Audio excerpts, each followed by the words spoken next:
അല്ല, മലപ്പുറത്തിന്റെ രാജ്യവിരുദ്ധതകൾ എമ്പാടും കണ്ടവരാണ് നമ്മൾ. ഇസ്രായേൽ ഹമാസ് യുദ്ധം വന്ന സമയത്ത് ഹമാസ് ഭീകരനായ ഖാലിദ് മിഷേലിന് നാടിന്റെ അതിർത്തി തുറന്നു കൊടുക്കാൻ തയ്യാറായ ആളുകൾ എവിടെയാ ഉള്ളത്? മലപ്പുറത്തിന്റെ മണ്ണിൽ.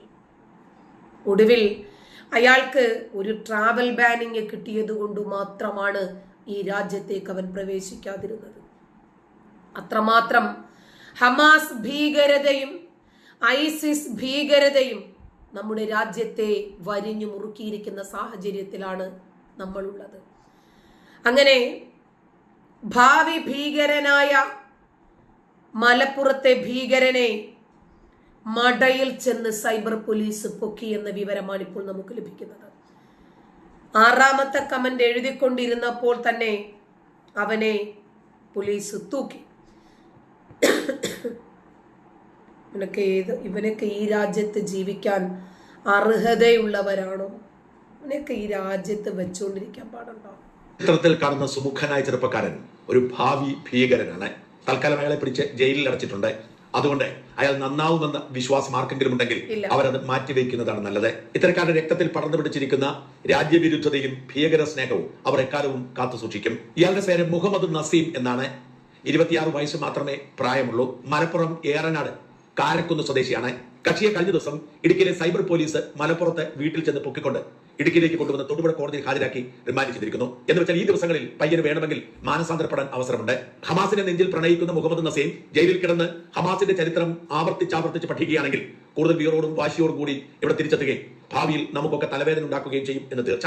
മുഹമ്മദ് നസീമിനെ ഭാവി ഭീകരൻ എന്ന് വിളിക്കാൻ കാരണം ഇന്ത്യ മഹാരാജ്യത്തിന്റെ ജനാധിപത്യത്തിൽ ജനിക്കുകയും ഈ ജനാധിപത്യത്തിന് സുഖം അനുഭവിക്കുകയും ഈ സൗകര്യങ്ങളിലൂടെയൊക്കെ വളർന്നു വരികയും രാഷ്ട്രീയമായി എതിർപ്പുള്ള നരേന്ദ്രമോദിയെയും BJPയെയും സംഘപരിവാറിനെയും ഒക്കെ നിശിതമായി വിമർശിക്കാൻ അവസരമുണ്ടാവുകയും ഒക്കെ ചെയ്തിട്ടും അവിടെയൊന്നും അവസാനിപ്പിക്കാതെ രാജ്യം ഒരു യുദ്ധാന്തരീക്ഷത്തോടെ പോയപ്പോൾ നമ്മുടെ സൈന്യത്തെ അപമാനിക്കുകയും സൈന്യം സ്ത്രീകളെ ബലാത്സംഗം ചെയ്യുന്നവരും നിരപരാധികളെ കൊല്ലുന്നവരുമായി വിശേഷിപ്പിക്കുകയും ചെയ്തതുകൊണ്ടാണ്. അതേസമയം പാകിസ്ഥാൻ സേനയോടും കശ്മീരിലെ ഭീകരവാദികളോടും ഇസ്രായേലിനെ തകർക്കാൻ നടക്കുന്ന ഹമാസ് ഭീകരവാദികളോടും വലിയ മതിപ്പാണ് താനും മുഹമ്മദ് നസീമിനെ. നസീം പുലിവാലി പിടിച്ചത് പഹൽഗാമിൽ 26 പേർ ഭീകരാക്രമണത്തിൽ കൊല്ലപ്പെട്ട സംഭവത്തിൽ മധ്യപ്രദേശ് സ്വദേശിയായ ഒരാൾ ഉൾപ്പെട്ടിരുന്നു. അയാൾ ഒരു ക്രൈസ്തവനായിരുന്നു. അയാളുടെ ഭാര്യ ക്രൈസ്തവനായ തന്റെ ഭർത്താവിനോട് കലിമ ചൊല്ലാൻ ആവശ്യപ്പെട്ടു എന്നത് വികാരപരമായി പറയുന്ന ഒരു വീഡിയോ ഇൻസ്റ്റയിൽ ആരോ പോസ്റ്റ് ചെയ്യുന്നു. ആ പോസ്റ്റിനടിയിൽ വന്ന് മുഹമ്മദ് നസീം തന്റെ രാജ്യവിരുദ്ധത, സൈന്യവിരുദ്ധത, ഭീകര മനസ്സ് അറിയാതെ പുറത്തേക്ക് ഛർദ്ദിക്കുകയായിരുന്നു. മോദിയോടും സംഘപരിവാറിനോടും ഒക്കെ മുഹമ്മദ് നസീമിനെ പോലുള്ളവർക്ക് വിരോധമുള്ളത് മനസ്സിലാക്കാൻ കഴിയും. അവരുടെ മെയ്ക്ക് അങ്ങനെയാണ്.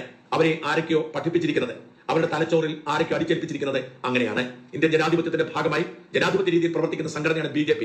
ആ BJPയുടെ പ്രതിനിധിയായി ജനങ്ങൾ വോട്ട് ചെയ്ത് വിജയിപ്പിച്ച ആളാണ് നരേന്ദ്രമോദി എന്നൊന്നും തിരിച്ചറിയാൻ കഴിവില്ലാത്തവർ. അവരുടെ രാഷ്ട്രീയ ബോധം അങ്ങനെ ആയിരിക്കുന്നിടത്തോളം കാലം അവർ മോദിയെ വിമർശിക്കുന്നതിൽ ഒരു കുറ്റവും ഞാൻ കാണുന്നില്ല. ഇന്ന് രാവിലെ ടിവിയിലൂടെ ഞാൻ കണ്ടത് പാലക്കാട് നഗരസഭയിലെ ഒരു BJP കൗൺസിലർ വേടനെതിരെ NIAക്ക് പരാതി കൊടുത്തു എന്ന വാർത്തയാണ്. വേടൻ മോദിക്കെതിരെ അധിക്ഷേപ വർഷം ചൊരിഞ്ഞതിൽ പ്രതിഷേധിച്ചാണ് പരാതി. വേടൻ വർഷങ്ങൾക്ക് മുമ്പ് മോദിയെ പാട്ടിലൂടെ അധിക്ഷേപിക്കുന്ന വീഡിയോ ഞാനും കണ്ടതാണ്. മോദിയോട് ബഹുമാനമുള്ള ഒരാളെന്ന നിലയിൽ എനിക്കും അത് അസ്വസ്ഥതയുണ്ടാക്കി. എന്നാൽ ഇന്ത്യൻ ജനാധിപത്യത്തിന്റെ ഒരു സവിശേഷത നമ്മുടെ പ്രധാനമന്ത്രിയെ പോലും വിമർശിക്കാനുള്ള സ്വാതന്ത്ര്യം പൗരന്മാർക്കുണ്ട് എന്നതാണ്. അതുകൊണ്ട് തന്നെ വേടൻ മോദിയെ വിമർശിച്ചതിനോട് വിയോജിക്കുമ്പോഴും വിമർശിക്കാനുള്ള വേടന്റെ അവകാശത്തെ സംരക്ഷിക്കണമെന്ന് വിശ്വസിക്കുന്ന ആളാണ് ഞാൻ. മോദിയെ വിമർശിച്ചതിന്റെ പേരിൽ NIAക്ക് പരാതി കൊടുക്കുന്നതിനോട് എനിക്ക് യോജിപ്പില്ല. എന്നാൽ മുഹമ്മദ് നിസാം എന്ന ഭാവി ഭീകരൻ മോദിയെ അല്ല, സംഘപരിവാറിനെ അല്ല വിമർശിച്ചത് വേടനെ പോലെ. നേരെ മറിച്ച് ഇന്ത്യയെയും ഇന്ത്യൻ സൈന്യത്തെയുമാണ്. ഇന്ത്യൻ സൈന്യം നിരപരാധികളെ, കശ്മീരി സ്ത്രീകളെ ബലാത്സംഗം ചെയ്യുന്നതും കൂട്ടക്കൊല ചെയ്യുന്നതും പാകിസ്ഥാനിലെ നിരപരാധികളെ പോലും ഇന്ത്യൻ സേന കൊന്നൊടുക്കുന്നു എന്നുമൊക്കെയാണ് മുഹമ്മദ് നസീമിന്റെ പരാതി. പഹൽഗാമിൽ ഭീകരാക്രമണത്തിൽ കൊല്ലപ്പെട്ടതുമായി ബന്ധപ്പെട്ട ഇൻസ്റ്റഗ്രാം വീഡിയോയ്ക്കിടയിൽ ആ സംവാദത്തിൽ പങ്കെടുത്തുകൊണ്ട് മുഹമ്മദ് നസീം പറഞ്ഞ ചില കമന്റുകൾ എങ്ങനെയാണ്: അപ്പോൾ ഇന്ത്യൻ സൈന്യം തീവ്രവാദികളെ കൊല്ലുന്നില്ല എന്നാണോ താൻ പറയുന്നത്? തീവ്രവാദികളെ കൊല്ലാൻ ആണ് ചൊറിച്ചിൽ എന്നാണ് മേലെ ചിലർ പറഞ്ഞത്. ഹമാസ് ഇസ്രായേലിൽ കയറി അവിടുത്തെ ഭീകരനെ കൊന്നത് ചൊറിച്ചിലാണത്രേ. ഓർക്കണം, ഹമാസ് സ്വാതന്ത്ര്യ സമര പോരാളികളാണ്, ഇസ്രായേലിൽ താമസിക്കുന്നത് ഭീകരരും.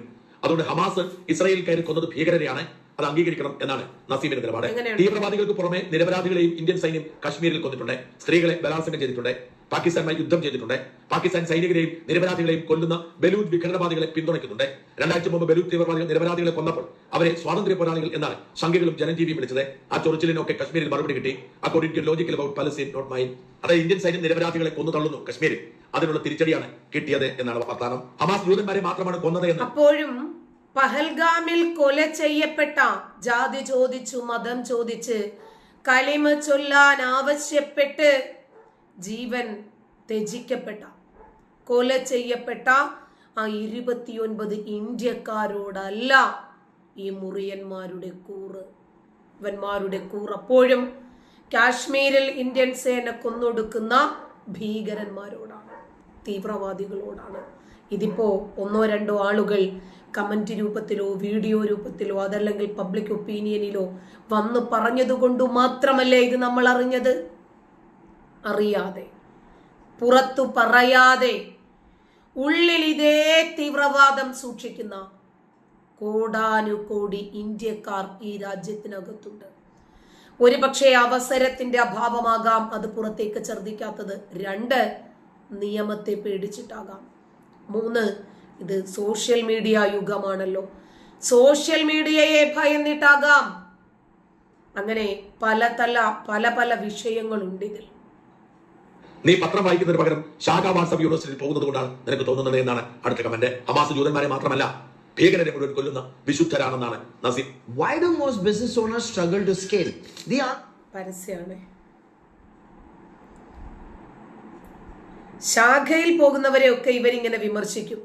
പക്ഷെ മദ്രസകളിലും ദർസുകളിലും പോയി ഖുർആൻ ക്ലാസ്സിൽ പോയിട്ട് തീവ്രവാദം പഠിക്കുകയും രാജ്യവിരുദ്ധതകൾ നിരന്തരം ഛർദ്ദിക്കുകയും ചെയ്യുന്നതിനെ സംബന്ധിച്ച് ഇവർക്ക് സംസാരിക്കാനൊന്നും ഉണ്ടാവില്ല.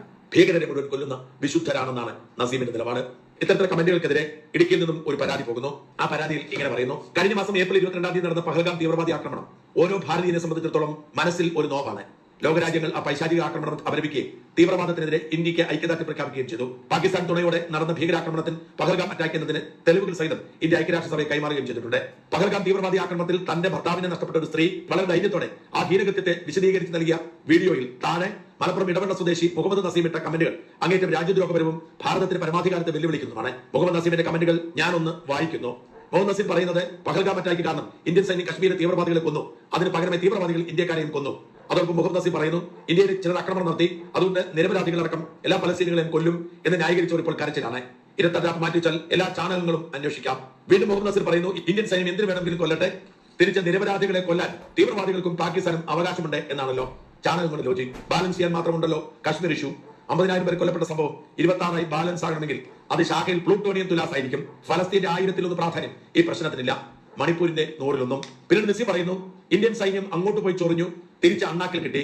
നസീം വെല്ലുവിളിച്ചുകൊണ്ട് വീണ്ടും പറയുന്നു, ഞാൻ പഠിച്ചത് ഇന്ത്യയുടെ തലസ്ഥാനത്ത്, ഇന്ത്യയിലെ ഏറ്റവും റാങ്കിങ്ങുള്ള 2ാമത്തെ യൂണിവേഴ്സിറ്റിയിലാണ്. നിന്റെ മുഖ്യതന്ത മോദിയുടെ മൂക്കിന് താഴെ. അവിടെയും ഇതേ രാഷ്ട്രീയം പറഞ്ഞിട്ടുണ്ട്, എന്നിട്ടൊന്നും ചെയ്യാൻ പറ്റിയിട്ടില്ല അവർക്ക്. ഇന്ന് നിന്റെ വീട്ടിൽ വന്നാണോ പറയേണ്ടത്? നസീം ഇന്ത്യൻ സൈന്യത്തെ അധിക്ഷേപിച്ചുകൊണ്ട് പറയുന്നു, തീവ്രവാദികൾക്ക് പുറമെ നിരപരാധികളെയും ഇന്ത്യൻ സൈന്യം കശ്മീരിൽ കൊന്നിട്ടുണ്ട്, സ്ത്രീകളെ ബലാത്സംഗം ചെയ്തിട്ടുണ്ട്, പാകിസ്ഥാനുമായി യുദ്ധം ചെയ്തു. ഞാൻ ആദ്യം വായിച്ച പോസ്റ്ററാണ്. മുഹമ്മദ് നസീം ഇന്ത്യയിലെ പ്രമുഖ യൂണിവേഴ്സിറ്റിയായ ജാമിയ മിലായിൽ നിന്നും അപ്ലൈഡ് സൈക്കോളജിയിൽ ബിരുദാനന്ദ ബിരുദം നേടിയിട്ടുണ്ട്. ശേഷം അപ്ലൈഡ് സൈക്കോളജിയിൽ നെറ്റ് യോഗ്യതയുള്ള നിസാം മലപ്പുറം ഇടവണ്ണയിൽ പ്രൈം SI ക്ലിനിക് സൈക്കോളജിസ്റ്റ് ജോലി ചെയ്യുകയാണ്. താരതമ്യേന നല്ല വിദ്യാഭ്യാസത്തിന്റെ കുറവല്ലല്ലോ രാജ്യവിരുദ്ധത. എത്ര വലിയ വിദ്യാഭ്യാസം നേടിയാലും ശരി, മതമാണ് അവനെ നിയന്ത്രിക്കുന്നതെങ്കിൽ ഇങ്ങനെയൊക്കെ തന്നെയാകുള്ളൂ. നമ്മൾ ദിവസവും പറയുന്ന വിഷയമാണിത്. ഐസിസിലേക്കും അതുപോലെ പാകിസ്ഥാനിലേക്കും അഫ്ഗാനിലേക്കും സിറിയയിൽ ആടുമേക്കാനും ഒക്കെ പോയ ആളുകളൊന്നും വിദ്യാഭ്യാസമില്ലാത്തവരായിരുന്നില്ല, ഉയർന്ന വിദ്യാഭ്യാസ യോഗ്യതകൾ ഉള്ളവരായിരുന്നു. വിദ്യാഭ്യാസം കൊണ്ട് ഒരാളെ വിവരമുള്ളവനാണ് എന്ന് അളക്കാൻ ശ്രമിക്കുന്ന നമ്മളാണ് വിഡ്ഢികൾ. നസീം അടക്കമുള്ള മുസ്ലിം ചെറുപ്പക്കാരെയും രാജ്യവിരുദ്ധതയും അപരമതവിദ്വേഷത്തിനെയും പാതയിലെത്തിക്കുന്നതിൽ കേരളത്തിൽ നടന്ന പലസ്തീൻ ഐക്യദാർഢ്യ റാലി രൂപത്തിലുള്ള മുസ്ലിം ബ്രദർഹുഡിന്റെ മറ്റൊരു രൂപമായി ഹമാസിനെയും അതിന് ഭീകരവാദ നേതാക്കളെയും വെള്ളപൂശാനുള്ള പരിപാടികളാണ്. ഇങ്ങനെ വിശദമായി ഒരു പരാതി ഇടുക്കി പോലീസിന് പോകുന്നു. ഇടുക്കി പോലീസ് ഗൗരവമായി അതെടുക്കുന്നു. നസീമിനെതിരെ FIR ഇടുന്നു.